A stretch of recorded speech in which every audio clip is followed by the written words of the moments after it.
Okay, right. So you want to know how to communicate to an audience, a particularly large audience, and you want to know how to teamwork effectively. You're in the right place. Today, I am talking to Russ Pearce from the fantastic Lyme Bay Radio in Dorset. If you don't know Russ already, you need to know him. You need to get to know him. Russ and I have known each other for a long time. Since we worked at Pico, actually. He's been a director at the NHS, among other things, and like me, is a CIM marketer. His enthusiasm and his ability to get results is well known. He's recently been part of the launch of the fantastic radio station Lyme Bay Radio with Ashley Kellett and Chris Tipping, and which everyone who's listened to is really, really enjoying. I'm Karin from KF Marketing. You're watching Close Up with Karin. This is the series that lets you get close up with business owners. It lets people who want to know about marketing and business know the real inside information with real information that can tell you about your business. You can find me at KF Marketing UK on Facebook, Instagram, and LinkedIn. So enough about me. Let's move on to our discussions today with Russ. Welcome, Russ. So great to see you. Good morning. Great to see you, and thank you for that lovely introduction. And I can only hope I don't disappoint now after all that. I don't think that's going to happen. You were talking about. You're too modest, Russ. You really are. So, for people who don't know you, Russ, you've been in marketing for many years now. So, yeah. I'm wondering, what inspired you to get into marketing and comms in the first place? Yeah. Well, so long story very short. So I trained in electronics. I did a degree in electronics, ended up as a design engineer. And most engineers are quite studious and like to be left alone, sort of in labs and things. And I'm very social. So I think I was spotted as somebody who could sort of walk and talk at the same time. And that led to a technical career in sales and marketing. So I retrained in marketing and then started my own business consultancy, which I did for about 15 years. And along the way, it's really started to make sense, because engineering is all about problem solving. It's all about finding out how things can work, and very often why they don't work. And building on my initial marketing training, about the sort of 4 Ps as they were back in the day. I think it's about 12 of them now. Yeah, they keep growing, don't they? But building on that, sort of intellectually, what I was really drawn to was the fact that this funny subject called marketing is fundamentally all about problem solving. So I was drawn to it, through that. Yeah, absolutely. It really is, isn't it? I think, alongside with that, you've held some really high positions in companies, particularly like the NHS. I'm sure there have been, many things that you've learned along the way and things that have influenced you. But, I'm just thinking, is there one thing in particular that, the positions you've had have taught you, particularly about, communicating to people and things that maybe our listeners could learn from? The thing, if you like, the arc of my career, I think, has taught me that you must always remember it's about someone else. There's a great danger in anyone who, I'm very happy for people who have good careers, and I was fortunate enough to become very senior in the NHS, and that comes with it a certain amount of people looking up to you and sort of doing what you ask them to do, and that sort of thing. And that's helpful. But fundamentally, it's never about you, and that's really important to remember, because you're serving someone, clients, customers, whatever. I mean, the NHS is a very good example, because the scrutiny in the NHS is very real, and often there's a legal component to it. Whereas if we deal with the public, particularly in your area, in social media, there's lots of scrutiny, and people will have a position and a viewpoint and a background or whatever, but rarely does it sort of bite with proper legal or legislative impact, which surprised me, the extent to which that happened to me. But it's very good training. It's very good training. Yeah, it's you're right. I mean, it is a different ball game, isn't it? And it's quite useful to have those transferable skills that you can bring on to other things. So, now I wanted to talk about Lyme Bay Radio. You've been Uh-huh. part of the launch of Lyme Bay Radio recently, Yeah. which, everybody I know that listens to it absolutely loves it. You've got some great Oh, shows thank on there. You're welcome.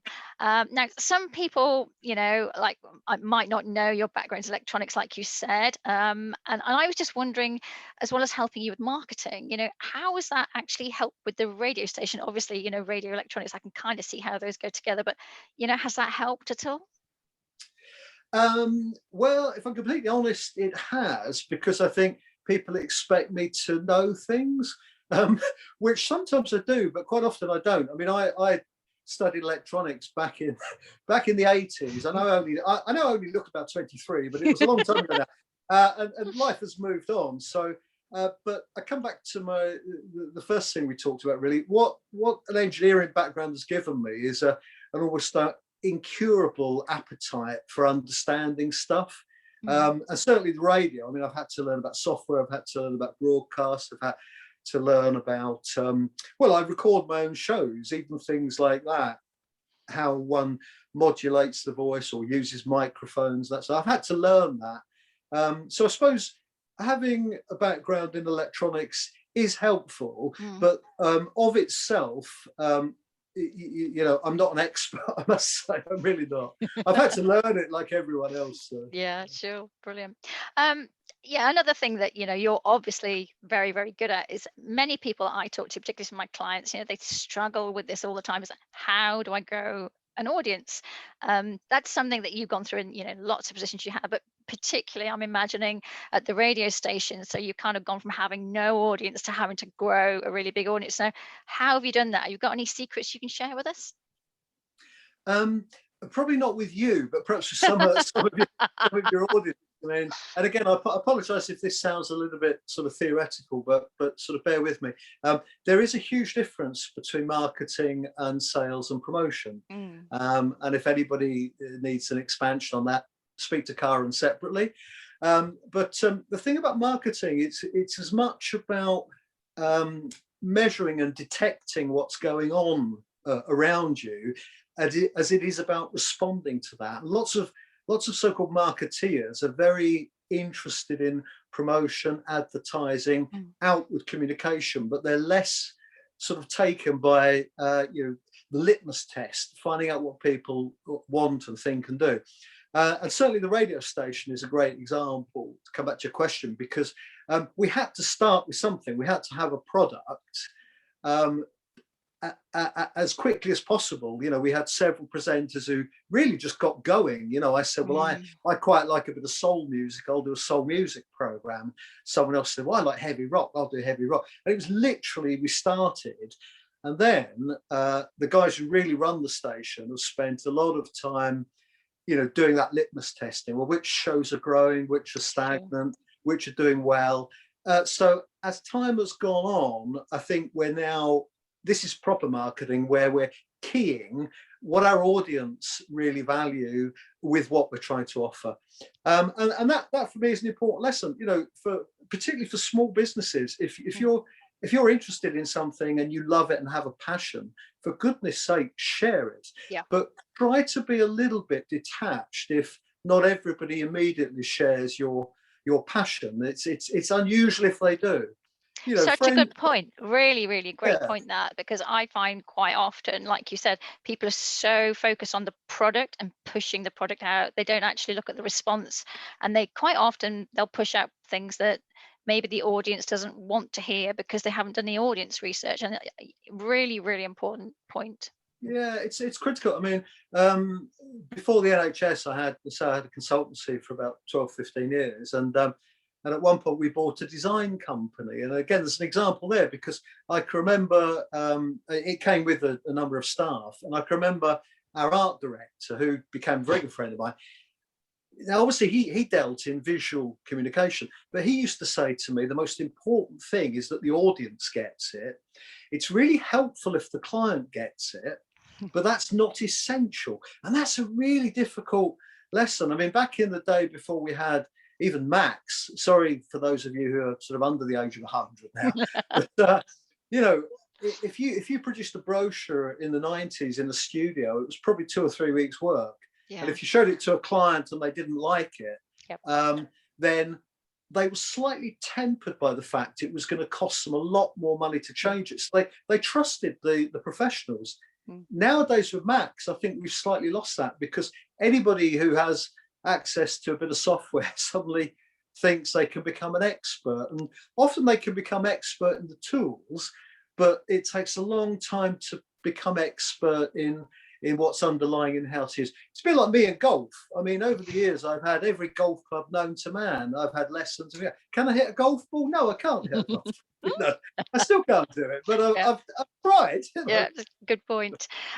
Which brings me on to another point, actually. Now you're a really busy person. We know that you just said you work at the radio station, you do some DJing as well. And you guys are just about to launch a new series on the station called Seoul Kitchen. Before we go into Seoul Kitchen, how do you manage your time? You got any tips for people on how to kind of keep things on track and manage your time? That's a really difficult question, and I should have known you'd ask me that.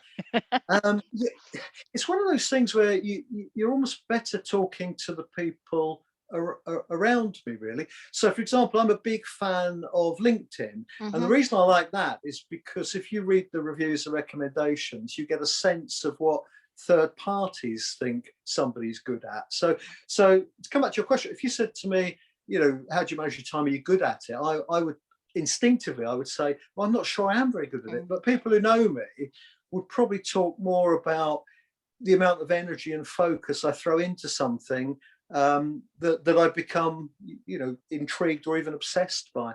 And that can be quite strange. I mean, you've heard me say in the past, Karen, I do like a challenge, and it's absolutely true. If something isn't terribly challenging, I can't find it in my inner self to put much into it. So I do my best, actually, I think, when faced with a business that people say can't possibly work, or that can't possibly done, or nothing works. I mean, that to me is a red rag. It's a challenge, And that's, I think, where my time management comes. I need to be cautious about spotting the things that excite me. Yeah, that's a really good tip, actually. It really is. So tell us a bit more about Seoul Kitchen. Now, I know it's presented by Neil Charlton. It's launching March 14th, and you have got the local culinary legend Mark Hicks on. Can't wait to see that. I know how much you love cooking, which we haven't talked about at all. You must be really excited. What's coming? When's it coming? Tell us a bit more about it. Okay, well, it's March 14th, as you say, which I think is this coming Sunday. It is. And Mark Hicks, people probably know, he's a fantastic restaurateur, but he's also a very good and a very erudite reader and writer. He's very, very good at that. Off air one time, I'll tell you about a fishing trip I got involved in with Mark, which ended up at one of his restaurants with quite a lot of food and drink. But that's another story for another time. But how we got involved was I really come back to a theme for me is about teamwork, and particularly leadership. As leaders, you need to know when to be led, really comfortably and honestly, not just say, well, I'm the boss, I'll do this, I'll do that, but let other people sort of step up. And Lyme Bay Radio is actually led by someone called Chris Tipping, and he's very good at that. He's very good at being our leader, but equally not being sort of precious and taking ownership. So with Mark, what happened was my co-presenter on the live Friday show is Neil. He's also a good mate of mine. He does a thing called Bay Lives, where he looks at people's backstories, really, sort of. And that, sorry, the dog's just got up on me. We've been dog bombed. Hello. It's a professional video broadcast. As you can see, I'm a professional. Long story short. So Neil interviewed Mark, and that's on Mixcloud if anybody wants to listen to it. And it was fantastic. I mean, Neil is very good at interviewing, and Mark is famously, he doesn't really court publicity. Anyone spends time with another. But they got like a house on fire. And when the program finished, I think it was Mark who said, "This is great. There's so much good food in our area, so many great cooks, such an interest. let's do something else. So it's actually Neil, my broadcast partner, and Mark Hicks, they concocted this Seoul Kitchen. Great. And it's the first show, but what I think is the plan is to have, Mark and Neil present it and talk about recipes. I believe it's going to be filmed as well, so there'll be a video broadcast for that. Because otherwise food is really easy to talk about, but you have to experience it. Yeah, and of course totally. You have to taste it ultimately. Yeah, of course. Yeah. It wouldn't be right if you didn't. But Mark is so he's a lovely bloke. He's a really, really nice guy. He's totally WYSIWYG. He doesn't dress up for the camera, and he's passionate about local seasonal produce. Absolutely. He lives locally. Yep. His fishmonger is in Lyme Bay. He supports all the local community. Very friendly. He's got a little fish shack just up the road from here, where you can go and find him. Shucking oysters for you and serving food. This is a man who was heading up, the Ivy at one point. Yeah, so amazing. There again, there's an example of a man who is driven by what interests him rather than a desire just to sort of succeed, I suppose. Good just point. to say. So I don't know if you've made sense out of all that I've just said, but that's the backstory to the program, actually. So, I think that the like you said, I mean, having a passion for something and delivering that passion comes across, and that's the thing that makes it really authentic and compelling. So I'm really looking forward to it. I want to change subject. Sorry, Karen, just one more. And I guess the point I should make for anyone listening from a business perspective is, keep your eyes open, because I'd love to sit here and tell you it was highly strategic, and we courted Mark Hicks and tried to get him on, but that's not true. What happened was he saw that we were genuine, nice people. We weren't going to have paparazzi photographers hanging up. No, and so he came to us, really. So and there's a lesson there, I think. By all means communicate and promote, but connect. Let your audience connect, really. Fascinating. Yeah, brilliant. Okay, I want to move on to a slightly different topic now. So we're slightly easing out of lockdown at the moment, and lockdown has brought about many challenges for many businesses. Lots of my clients, myself, lots of people. Just wondering, what's been your biggest challenge throughout it? I mean, the national challenge. I mean, I do worry about the national situation. I'm ex-NHS, so I worry deeply about the NHS. I was in a senior position, so I got involved in the politics within the NHS, which I swore I'd never do. But you have to get involved if you're to do what you think is the right thing, and in my case, it's all about patients. It's so I was driven by trying to do things that help patients. So leading on from that, the challenge for me in lockdown has really been looking for big challenges, if that makes sense. So I've worked with 250 businesses. I've always picked the no hopers or the challenging, difficult ones. I just love that. And in lockdown, there's only so many times I can walk the dog on a beautiful beach and have my time to myself. It's idyllic, it really is. But personally, what I miss is that intellectual demand. And that's so. I don't know if that's helpful to anyone. I suppose. Hopefully, it's helpful. Without trying to sound big-headed, just to, if you have that need, just recognise it. Just notice the fact that life can be challenging and can be great, but sometimes the challenges are not the obvious ones. The having to wear a face mask, or goodness knows there are many people struggling with finances. I understand, but trying to get underneath that and get back to what really gets your tail up and wagging in the morning, I think is what has been my biggest challenge, because I'm at my happiest when I'm out in the cut and thrust of business and people and challenges, and and I think that's been tricky in lockdown. That's been really tricky, of course. That's an important point as well, because I think many people are missing that connection. We're all doing Zoom meetings, but Yeah, actually seeing people yeah, face to face, whole yeah. different ball game, and I think everyone's missing it. So right, so we're going to wrap this up. Tell us, where can people find out more about you? Where can they find out about Lyme Bay Radio? All of those sorts of details. Find out about me. I suspect I'm a regular on Crime Watch UK, so you can find me there. That's not Otherwise, true. that's not true. No, it's not true. Otherwise, you can find me on Facebook, or if you're a friend of Karin's and want to make contact, Karin knows how to get hold of me. Lyme Bay Radio, you can find us on lymebayradio.com. If you go there, there's an area called the schedules, which is what it says on the tin. That's great because you can, if you like reggae or like soul or like arts or like disco music that I present. I also do a glam rock show, which is quite interesting. Well, I grew up in the 70s, so what can I say? So that's a great place, the lymebayradio.com, the schedules, and you really are bound to find something that sort of links with you.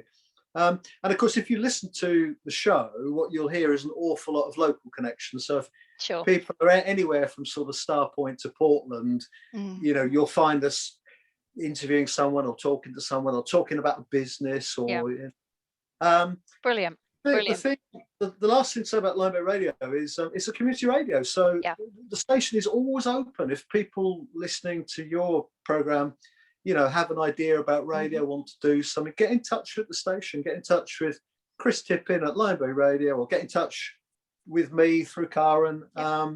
It's a platform, and it's only as good as what's on it. That's the thing. Brilliant. So we're really open to that. That's great. That's brilliant. Thank you. Well, great. It's been really good talking to you, Russ. Thank you so much for that. You too.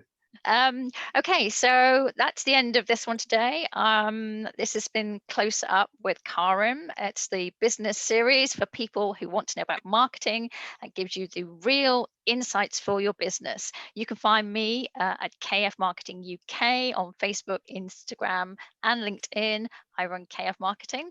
And if you've liked this and loved listening to it, give us a thumbs up, give us a like, share, all the usual stuff. And we look forward to seeing you next time. Thanks a lot. Thanks very much.